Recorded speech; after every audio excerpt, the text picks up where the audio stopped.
all this personal growth work and all of that, it's nice, it works, I've tried it. But I don't know, it's just too much to do, it's a lot of work, so I don't feel like doing it all the time.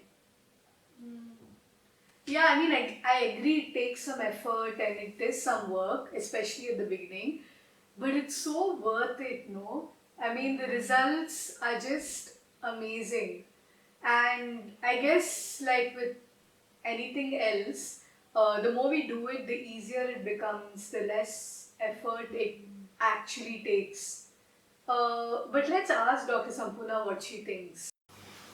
Yeah, so see, we're spending so much of our energy, uh, and time fighting all our battles in life, fighting with people, fighting with things, and trying to make something work. There's so much that goes into all that.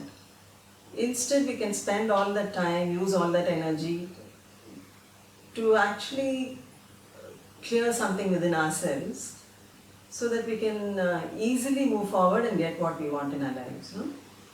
So generally when we don't feel like doing something, especially when we know it's working for us and we're just lazy or we just get bored or sometimes it's even a thought that comes and says, no, don't do all this, it's not good for you.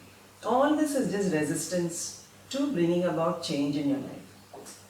And we really want that change. One part of us wants that change. And then there's another part that doesn't want the change because there are fearful parts inside of us that want to just continue to do what is familiar.